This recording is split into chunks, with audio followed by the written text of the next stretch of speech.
My friends had more of those than they did these, and they came back cold and wet. So what we're going to do today is we're going to bring this carrier to life. What was it like to be out here on this flight deck? Well, as a pilot, and when I wasn't flying, I was a landing signal officer. That meant that I was on the back of the ship over here teaching landings, grading landings, so I spent an awful lot of time on the flight deck. Put that in perspective, this airplane, this F-4 Phantom II, landed right where you're sitting right here at 160 miles an hour. So, the average age of the people working on this flight deck, 250 people signed to work out here, including the leadership, was 19 and a half. This is not an old man's job. The faster you were, the longer you stayed alive.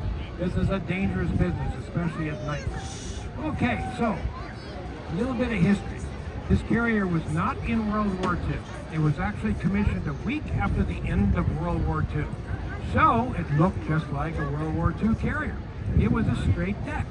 And with a straight deck, you needed 14 wires and 6 barriers back here to stop the airplanes because the rest of them were parked up here.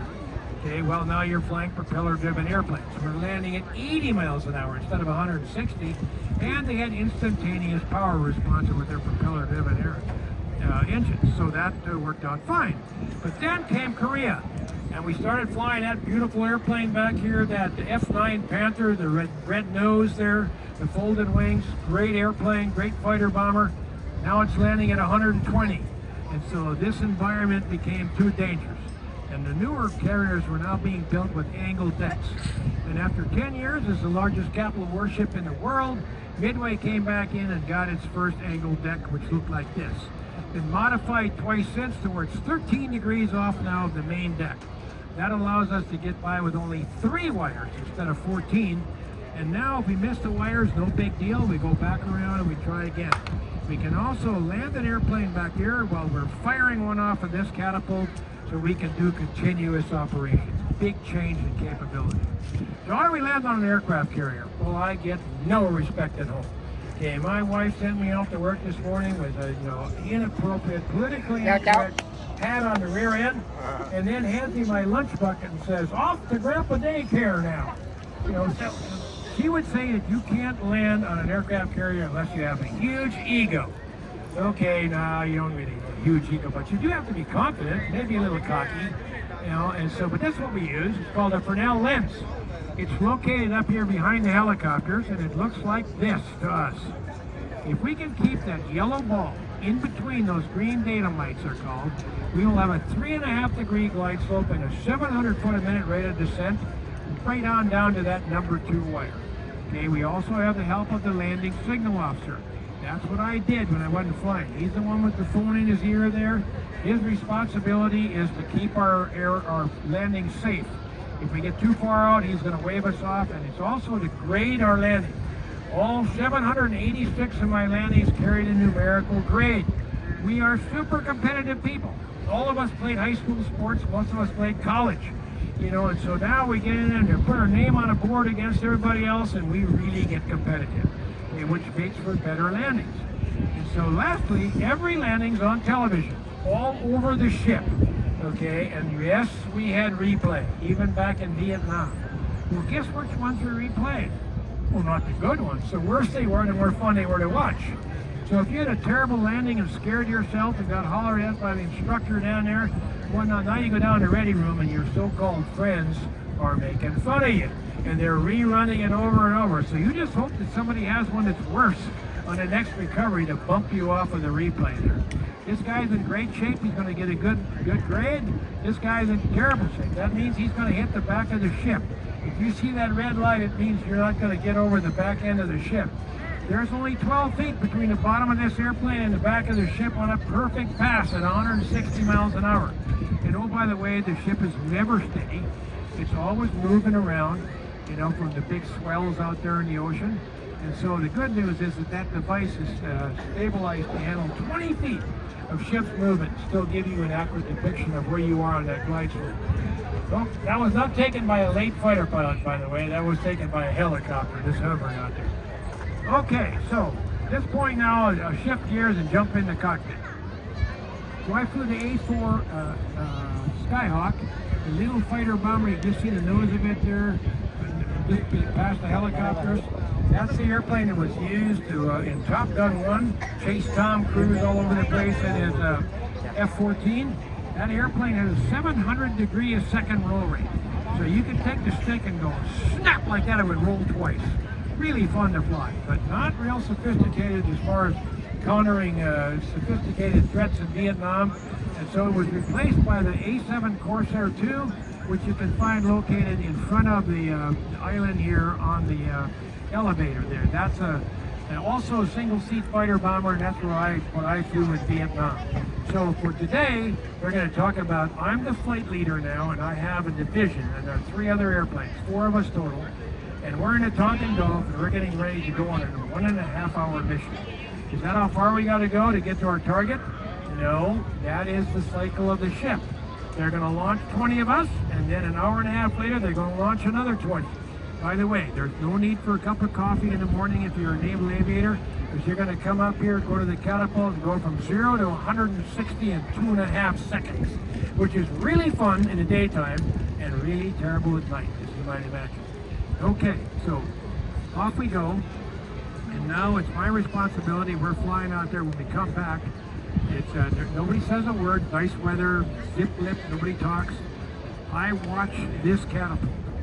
Okay, and so I wait, and when the last airplane gets fired off that catapult, I bring my flight down this side of the ship. At 800 feet, 350 miles an hour, in an echelon formation, a right echelon formation, 1 through 4. When I get to the mast right there, I'll pass the lead to number 2, roll at a 90 degrees angle bank, and pull 5 Gs. So now I go from weighing 200 pounds to 1,000 in the pull, and my goal is to get to a spot 1.25 miles of beam of the back of the ship right here, with my landing gear down, hook down, flaps down, all ready to start my final approach. Okay, as soon as this is painted white, because as soon as I see that square off, bam, 30 degree angle of bank turn, start my approach. If you're a pilot, you're going to say, come on, you're going to be right on top of the ship. It's moving away, 30 miles an hour. Okay, so it looks funky the first time you do it, but it works out. Okay, so how can we possibly stop from 160 to 0 in a football field? Well, 2 ways. One is the landing itself, okay? Unlike those of you who've flown in here in a commercial jet, they pride themselves in a smooth touchdown. The 747 pilot right over there, Ted, my buddy, said he flew those and he knows what that means. He doesn't want you to spill your coffee. So he's going to come in and do a nice flare, squeak, squeak, and he touches down, right?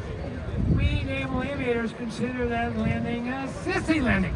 Okay, we don't land like that. We land in a controlled crash. 700 foot a minute rate of descent all the way down, smacking into the deck. Just really get rid of all that energy. And then we pick up a cross-deck pinion. There are 3 of those. 1, a 2, and a 3 wire. Each of those are 100 feet long and spread across the landing area, and they're 40 feet apart, and then they hook into a 1,000-foot long purchase cable that wraps around a hydraulic engine. That hydraulic engine then has a valve that is set for the weight type of airplane. Really important, because this guy lands at 160 and he weighs as much as I do.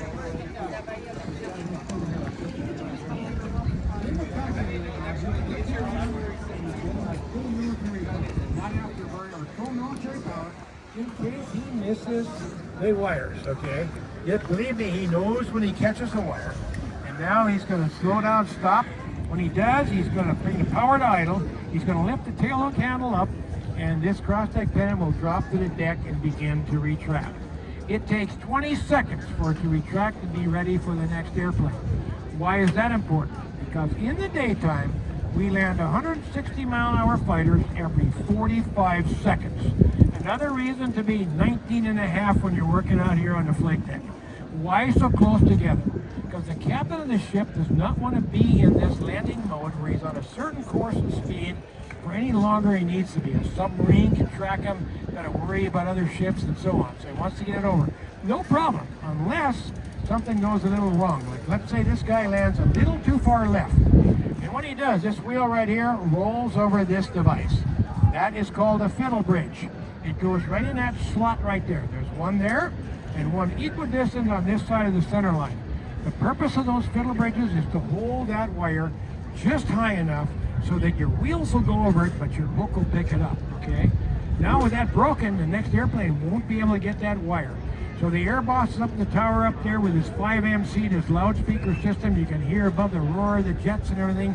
And he's going to say, on the flight deck, port side aft, number 2 wire, broken fiddle bridge. And all the people responsible for repair are going to get ready. 20 seconds later, it's back in battery, and now the fastest kid on the ship. Just got drafted out of the University of Kansas where he won the 100-meter championship. He comes ripping out of there with the solution. A high-tech, expensive roll of Navy toilet paper. He runs out there and he shoves it underneath the wire like this, and now with great incentive, because 15 seconds out of the next 160-mile-an-hour fighter, he sprints across the red and white foul line over there, clear deck, bam, airplane lands, toilet paper explodes everywhere. It's really funny to watch, you know. And hopefully it's the last airplane in the recovery, not the first, because he's one tired fellow.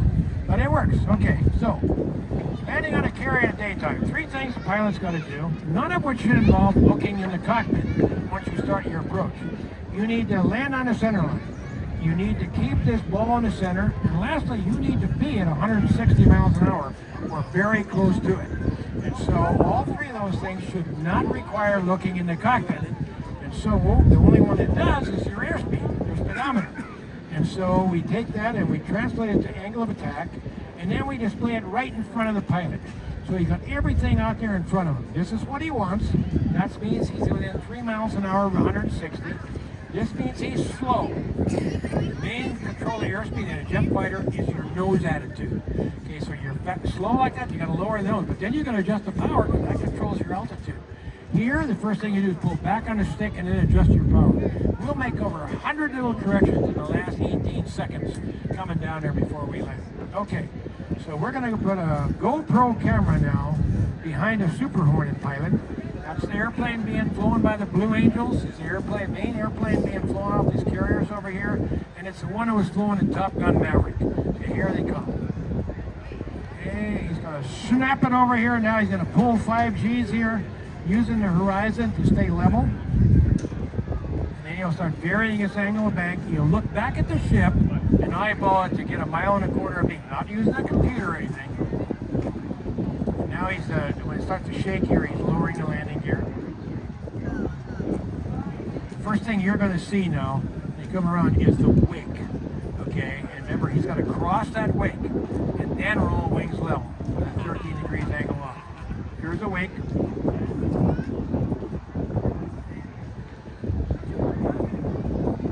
And there's the carrier, and it is a tiny little thing.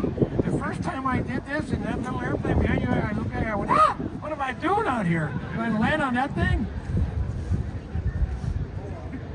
But he'll cross the wake, and then when he rolls wings level, things start happening fast.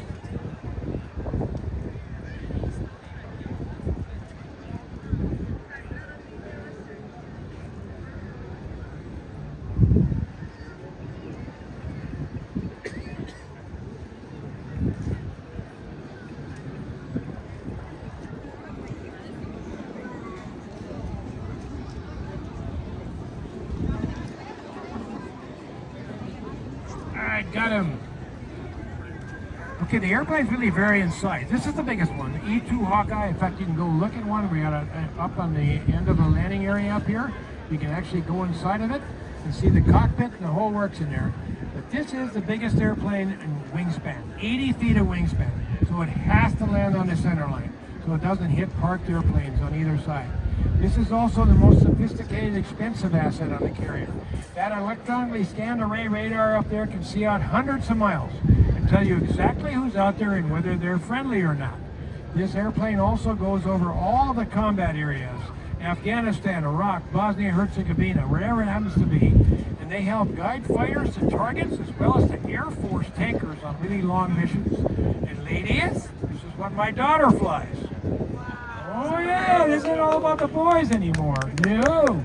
15% of the crew over there on those nuclear carriers are women. The first woman commanding officer of a nuclear carrier, Amy Bowerschmidt, just finished being the captain of the USS Abraham Lincoln and is now a Navy admiral. But my daughter was a pioneer in all this stuff. You know, I mean, she's 1987. She's a senior in high school. just beef hopping around like a typical teenager, right? I go, okay, kid, you're graduating from high school now. He said, you got three choices. You get a job, you go in the military, or you go to college. None of those involve living at home. She goes, oh, Dad, I'm not going to live at home. I'm going to Virginia Tech. I'm going to join the Corps of Cadets, get a Navy scholarship, and become a pilot just like you. I went, what? 1987, right? I said, why would you do that? She said, come on, Dad. You never complain about going to work, no matter how early it is in the morning, and you come home at night and tell me how much fun you had. Why would I not want to do that? And she did. And she was very successful at it. She became the first woman commanding officer of an E-2 Hawkeye Squadron, the first woman Commodore. They had all the E-2s and C-2s in the entire Navy. And so she and I are the only father-daughter combination in the world to share Centurion status. That is, we both have 100 landings on the same aircraft carrier. Wow. USS Enterprise. Okay, so this is not about ethnicity or gender. This is about science, technology, engineering, and math. And fortunately, I ran into this beautiful woman on the beach in Pensacola, Florida, who was a math and physics teacher. So the kids took after her. Okay, but I still get no respect at home. 5 kids, 9 grandkids, and she's the oldest, and so we had some family gathering. She comes up in a toast, and I said, oh, a little honor for the patriarch. No, you're the best pilot in the family, and it's not you, Dad. She was the #1 pilot in landing grades out of 100 on the USS Nimitz for an 8.5-month combat cruise. So encourage your daughters and granddaughters and whatnot. This is really important. All right, so landing on a carrier in the daytime. It's fun. It really is. But you don't just go do it. So how do you practice? You take that carrier deck and you paint it on a regular runway. Then you put the landing signal officer out there and the instructor and the Fresnel lens, and you get 100 practice landings in that little fella right back there. Okay, the T2 Buckeye was what I got mine in. I got mine in the T2B, and my daughter 20 years later got hers in a T2C. Okay, so then you move on to a little more difficult airplane in the Advanced Training Command. You get your wings of gold and they assign you where they need you in the fleet. So we're going to put you in that S3 Viking back there right now. That's the 2-engine airplane with the shamrock on the tail, the folded wings. That airplane was stationed right over here at North Island, and it was mainly an anti-submarine warfare, then anti-surface warfare carrying harpoon missiles, and eventually became our airborne gas station, a tanker that tanked all the rest of the airplanes. You're in the right seat, and they're going to land a little slower so you can enjoy the ride here.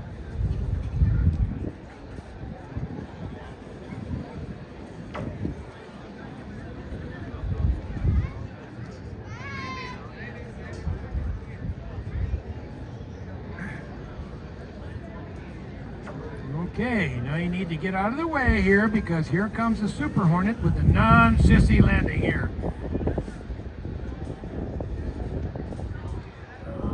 Boom! Perfect.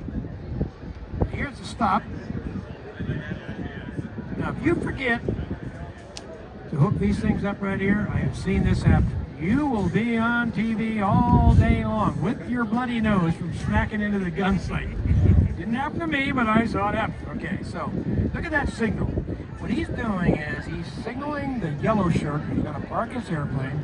He said, hey, park me so I can be refueled, rearmed, and a new crew get in for the next launch.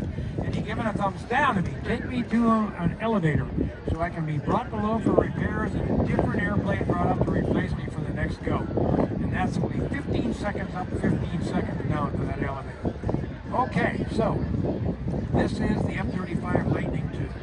This is the newest airplane to be flown by the Navy, Marine Corps, Air Force, and many of our allies. There are over 1,000 of these flying right now. And the difference between this one and the Super Hornets is you cannot see this guy on radar.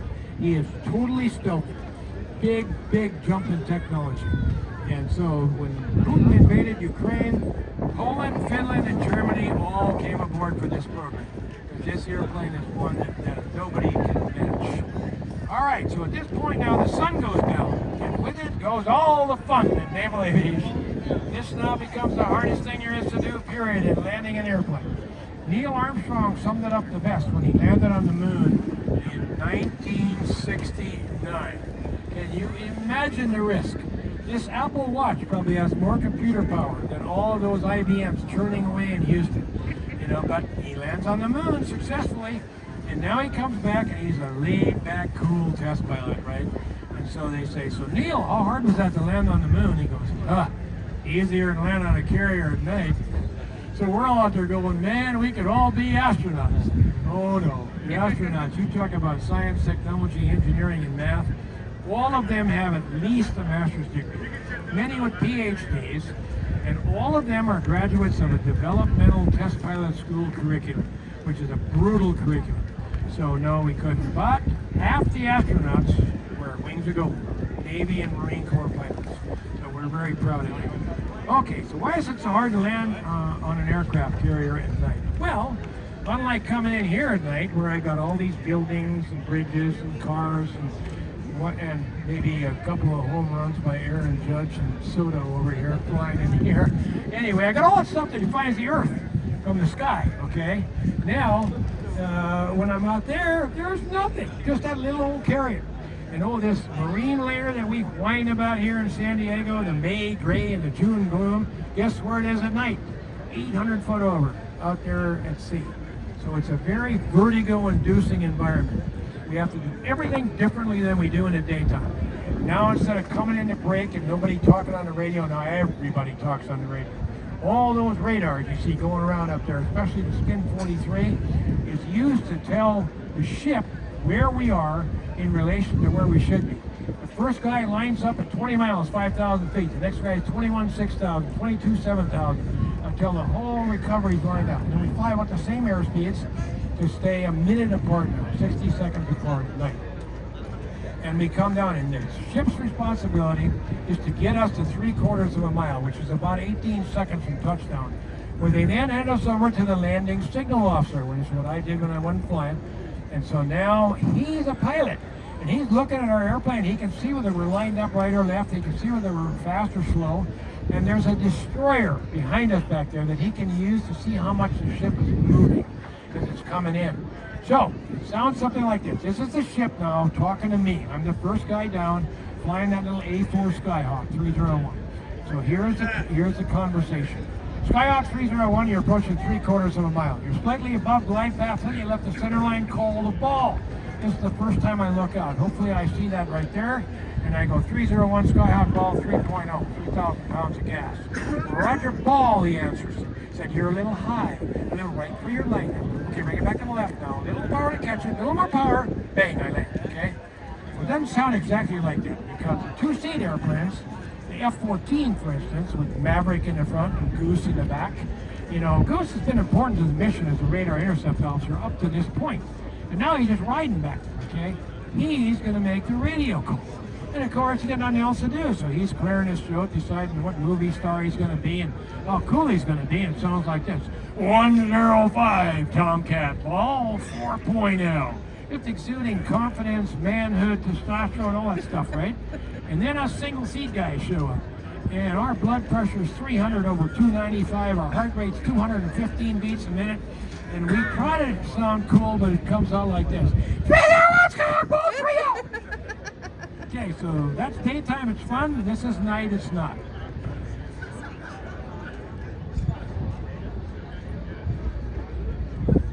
Okay, so we did about a third of our landings at night. Nowadays over there they run half of them at night, and they're so much more sophisticated, and it's a great advantage to us against any foe, you know, flying at night. So we do a lot of them. So up to this point now, things have gone fairly smoothly. Now we're going to show you when they go really badly wrong. Okay, this is an E-2 Hawkeye on the USS Eisenhower, and this is, my daughter knew both these guys, as a matter of fact. They're going to come in and they're going to land, and they're going to grab a wire. It's going to slow them below flying speed and then break. Very bad situation. Okay, here we go. There's only 70 feet between this flight deck and the water. Okay, they get the wire and it breaks right there. Oh, look how slow they are.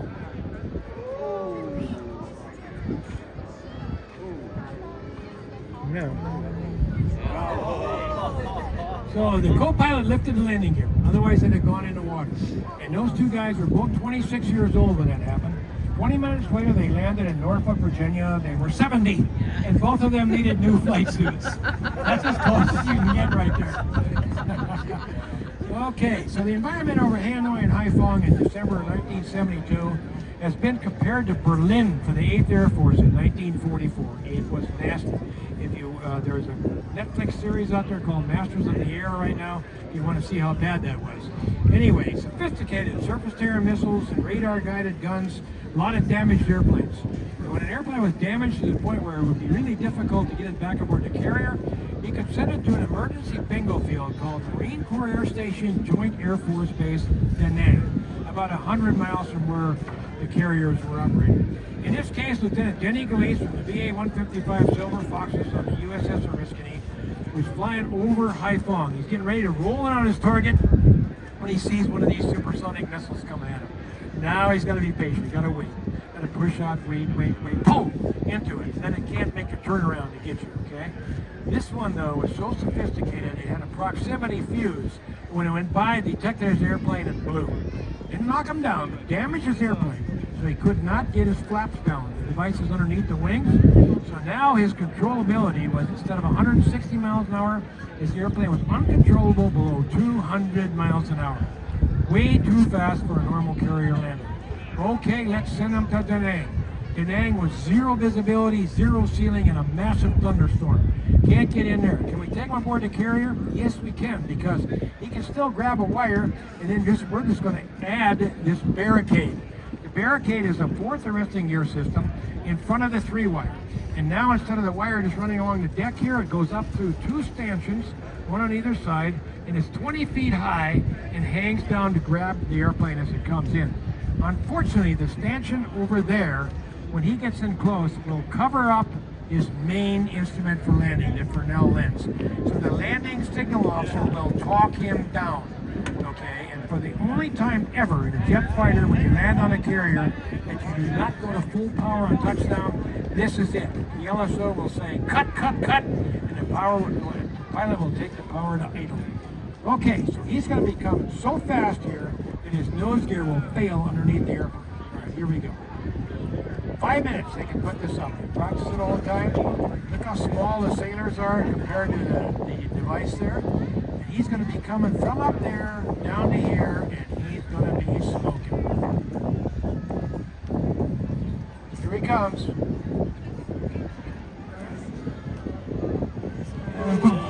Got it. Okay, now watch the crash crew. These are the bravest kids on the ship. If he was on fire, they wouldn't slow down a bit. They'd be foaming over the lead guy, and he'd be in there, they'd take him out of the cockpit. There's no better place to land than a carrier when you're shot up like this. They're not chasing you down a 10,000-foot runway in a fire truck. Okay, so, I have kind of a weird background. I was born and raised on a farm in the middle of North Dakota, okay? And so, I went to a one-room school with all 8 grades taught by one teacher. And my 3 classmates were all girls, which meant I finished last in everything for 8 years. And they beat me up for the first 3, okay? So I went from there to being this guy here, the flight leader of the Blue Angels for 3 years. We're 18 inches apart there.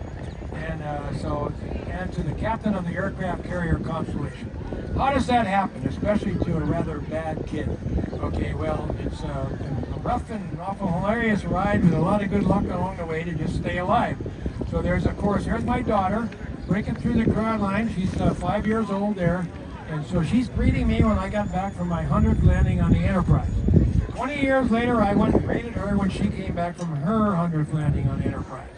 So, a lot of fun. The book is actually for sale right back here on the back of the ship. And I'd be happy to sign a copy for you, and maybe I'll get a little respect at home, you know what I mean? Yeah. Thanks for your attention.